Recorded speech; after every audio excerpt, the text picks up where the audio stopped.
शिव महापुराण अध्याय 5। श्री शिवाय नमस्तुभ्यम। आज जिस दिव्य शिव महापुराण प्रसंग का श्रवण करेंगे वह केवल एक पौराणिक कथा नहीं बल्कि आत्मज्ञान, भक्ति, तपस्या और शिव कृपा की अमूल्य धरोहर है। इस कथा में ब्रह्मा जी द्वारा की गई सृष्टि की रहस्यपूर्ण रचना, धर्म और आचरण की स्थापना, कुबेर की गहन भक्ति, शिव पार्वती का पुनर्मिलन और कैलाश पर भगवान शिव का पावन आगमन, ये सभी प्रसंग जीवन को दिशा देने वाले हैं। एक साधारण दीपदान तक से मिलने वाली शिव कृपा यह दर्शाती है कि भक्ति में किए गए हर छोटे से छोटे प्रयास का फल असाधारण होता है। कुबेर की तपस्या, उनकी एकनिष्ठ भक्ति और भगवान शिव से प्राप्त मित्रता इस बात का प्रमाण है कि अगर सच्चे भाव से जुड़ जाए तो कोई भी जीव शिव तत्व को प्राप्त कर सकता है।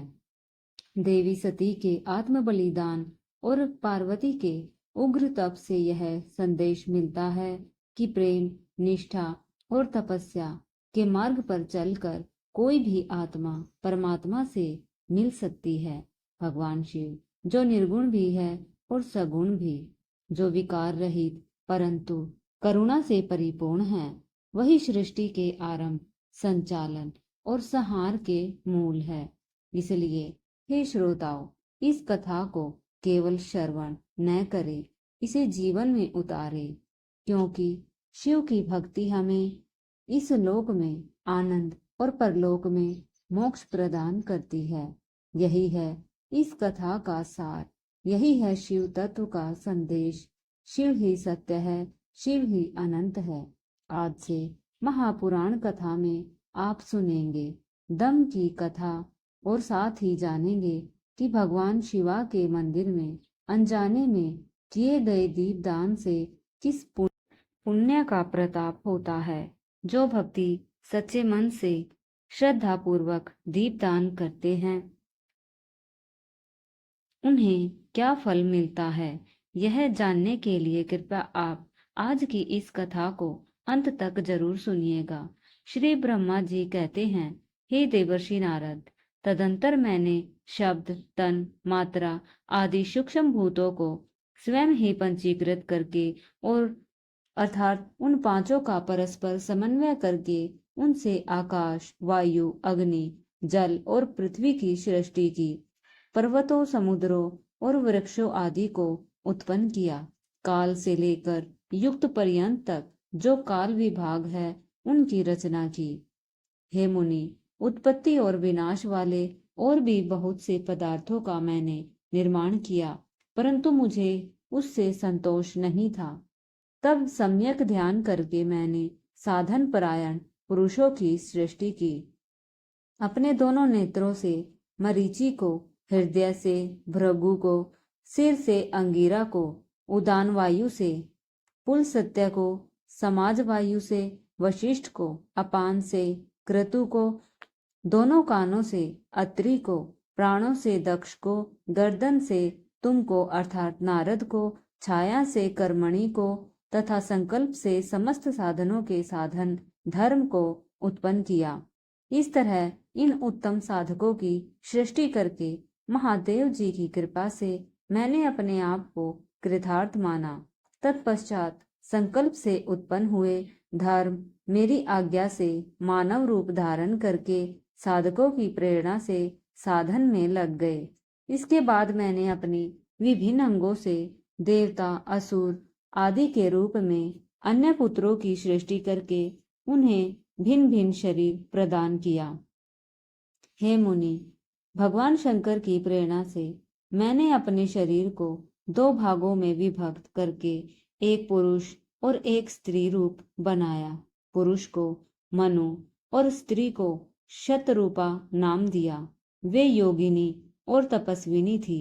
मनु ने वैवाहिक विधि से शतरूपा को पत्नी के रूप में स्वीकार किया और उससे प्रियमवर्त तथा उतान पाद नामक दो पुत्र और आकृति देवहूति तथा परसूति नामक 3 कन्याएं उत्पन्न की। मनु ने आकृति का विवाह प्रजापति रुचि के साथ किया। देवहूति को करदम ऋषि को दिया और परसूति को प्रजापति दक्ष को। इनकी संतानों से समस्त चराचर जगत व्याप्त हो गया। रुचि से आकृति के गर्भ से यज्ञ और दक्षिणा नामक स्त्री पुरुष उत्पन्न हुए और यज्ञ की दक्षिणा से 12 पुत्र हुए। करदम और देवहूति से 9 पुत्रियां उत्पन्न हुई। दक्ष और परसूति से 24 कन्याएं उत्पन्न हुई, जिनमें से श्रद्धा आदि 13 कन्याओं का विवाह धर्म के साथ किया गया। उनकी पत्नियां श्रद्धा, लक्ष्मी, धृति, तुष्टि, पुष्टि, मेघा, क्रिया, बुद्धि, लज्जा, वाक, शांति, सिद्धि और कीर्ति थी। शेष 11 कन्याओं ख्याति, सती, स्मृति, प्रीति, क्षमा, सन्नति, अनसुया, ऊर्जा, स्वाहा, स्वधा और संभूति का विवाह मरीचि, अंगिरा, क्रतु, अत्रि, वशिष्ठ, अग्नि और पितरों से हुआ। इन संतानों से संपूर्ण त्रिलोक व्याप्त है। ब्रह्मा जी कहते हैं, पूर्व काल में सर्वव्यापी शंभु भगवान शिव की आज्ञा से अनेक प्राणी श्रेष्ठ बीज रूप से उत्पन्न हुए। दक्ष की 60 कन्याओं का उल्लेख है, जिनमें से 10 का विवाह धर्म से, 27 का चंद्रमा से, 13 का कश्यप से और अन्य का नारद, भृगु, अंगिरा आदि ऋषियों से हुआ। कश्यप की पत्नियों से ही देवता, असुर, मनुष्य, पशु, पक्षी, वृक्ष आदि सभी की उत्पत्ति हुई। इस प्रकार सारी त्रिलोक उनकी संतानों से भर गई। इसी क्रम में भगवान शिव की प्रेरणा से सती का जन्म हुआ, जिन्होंने भगवान शिव से विवाह किया। और जब पिता दक्ष ने भगवान शिव का यज्ञ में अपमान किया तो उन्होंने अपना शरीर त्याग दिया। बाद में वे पार्वती के रूप में जन्मी और पुनः घोर तपस्या के पश्चात भगवान शिव को प्राप्त किया। देवी के अनेक रूपों कालिका, चामुंडा, भद्रकाली, दुर्गा, भगवती, सर्वमंगला आदि का वर्णन हुआ, जो भोग और मोक्ष दोनों देने वाली है। हे मुनि श्रेष्ठ, इस प्रकार मैंने सृष्टि की रचना का संपूर्ण वर्णन किया है। यह सब भगवान शिव की आज्ञा से हुआ था। ब्रह्मा, विष्णु और रुद्र ये तीनों देवता एक ही परमात्मा के विभिन्न रूप हैं। भगवान शिवा सच्चे स्वतंत्र परमात्मा है। निर्गुण भी वही है और सगुण भी वही है। अब सुनिए आगे की कथा। नारद जी ने ब्रह्मा जी से पूछा, भगवान कैलाश पर्वत पर शिवाजी कब गए और उनकी कुबेर से मित्रता कैसे हुई? ब्रह्मा जी बोले, हे देवर्षि नारद, अब मैं तुम्हें वह अद्भुत कथा सुनाता हूँ जब भगवान शिव कैलाश पर्वत की ओर गए और वहां कुबेर से उनकी अनुपम मित्रता हुई। पूर्व काल में कुबेर, जो कि मुनि विशर्वा के पुत्र थे और राक्षसों के भाई रावण के सौतेले भ्राता भी थे, वे अत्यंत धार्मिक प्रवृत्ति के थे। उन्होंने युवावस्था में ही भगवान शिव की भक्ति का मार्ग चुन लिया। वे केवल भौतिक धन के स्वामी ही नहीं बनना चाहते थे, बल्कि आत्मिक समृद्धि भी प्राप्त करना चाहते थे। कुबेर ने निश्चय किया कि वे काशी अक्षेत्र में जाकर भगवान शिव की आराधना करेंगे। उन्होंने पंचवटी बनवाए, शिवलिंगों की स्थापना की और हजारों वर्षों तक व्रत, ध्यान और दीपदान करते हुए कठोर तपस्या की। उनकी भक्ति इतनी गहन थी कि वे दिन रात केवल शिव में हो गए थे। कहा जाता है कि उनकी आंखें भगवान शिव और माता पार्वती की रूप सौंदर्य को निरंतर निहारते निहारते एक बार ऐसी स्थिति आई जब एक आंख की दृष्टि चली गई। यह शिव भक्ति की वह चरम स्थिति थी जब भक्त अपनी देह की चिंता छोड़ देता है। परंतु भगवान शिव दयालु हैं। वे अपने भक्तों के प्रेम को कभी व्यर्थ नहीं जाने देते। उन्होंने कुबेर को दर्शन दिए और कहा, वत्स कुबेर, तुमने मेरी भक्ति से मुझे प्रसन्न किया है। मैं तुम्हें धन का स्वामी बनाता हूँ। तुम धनपति कहे जाओगे और इस भक्ति के प्रताप से मैं तुम्हें अपना प्रिय मित्र स्वीकार करता हूँ। शिवाजी ने वचन दिया कि वे कैलाश पर्वत पर कुबेर के पास सदा वास करेंगे। उसी दिन से कुबेर को अलक्ष्मी नाशक, धन के संरक्षक और शिव के परम मित्र के रूप में प्रतिष्ठा प्राप्त हुई। ब्रह्मा जी बताते हैं कि कांपले नगर में एक ब्राह्मण रहते थे जिनका नाम यज्ञ था। वे बड़े ही मार्मिक और तपस्वी थे, किंतु उनके पुत्र गणनिधि का स्वभाव इसके बिल्कुल विपरीत था। वह बहुत दुराचारी, चोर और अधर्मी बन गया। अंततः पिता ने उसे घर से निकाल दिया।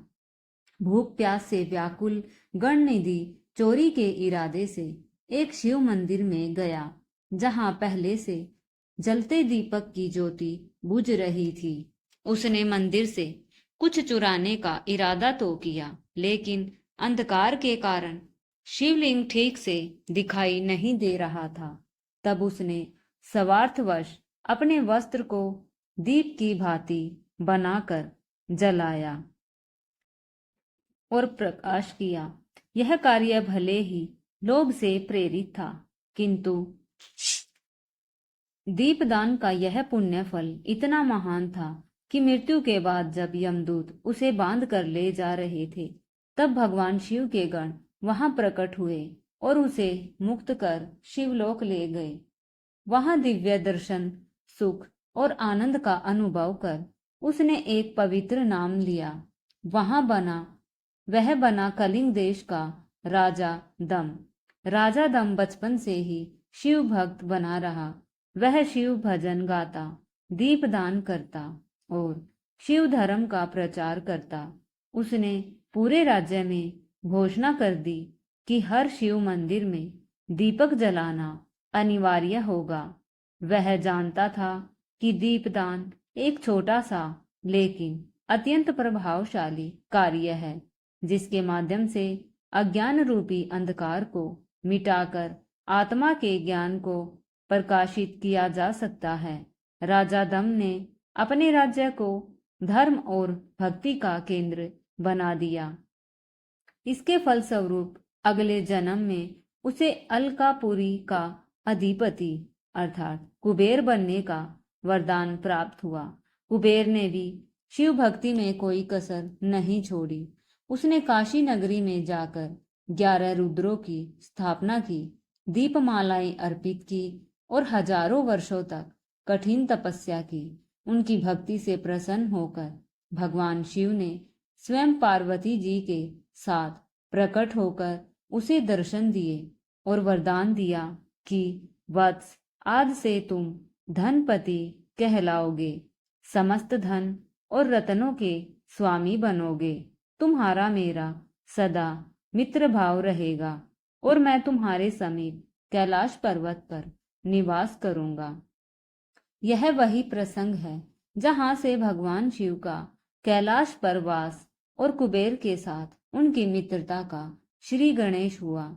यह कथा केवल ऐतिहासिक और पौराणिक दृष्टि से नहीं, बल्कि भावनात्मक और आध्यात्मिक दृष्टि से भी अत्यंत महत्वपूर्ण है। यह बताती है कि कभी कभी अनजाने में किया गया कोई भी पुण्य कार्य, जैसे गणनिधि द्वारा किया गया दीपदान, मनुष्य को महान फल प्रदान कर सकता है। और यदि कोई जानबूझकर श्रद्धा और प्रेम से भगवान शिव की आराधना करता है, तो वह अल्प प्रयास से ही अद्भुत फल का अधिकारी बन जाता है। कुबेर की कथा हमें यह भी सिखाती है कि भक्ति, तपस्या और संकल्प मिलकर किसी को भी नीच से उच्च बना सकते हैं। भगवान शिव केवल कर्म नहीं, भाव भी देखते हैं।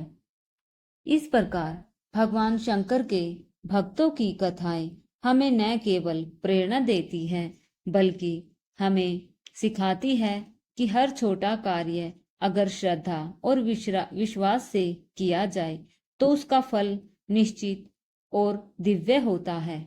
तो हे श्रोताओ, दीपदान करें, शिव भक्ति करें और जीवन को पवित्र बनाएं।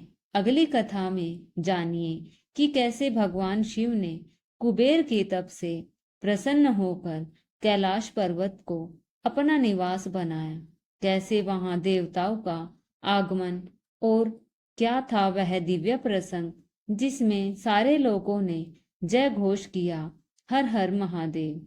शिव पुराण स्वयं कहता है, जो इस कथा को श्रद्धा और भक्ति से पढ़ता है या सुनता है, वह इस लोक में भोग और परलोक में मोक्ष प्राप्त करता है।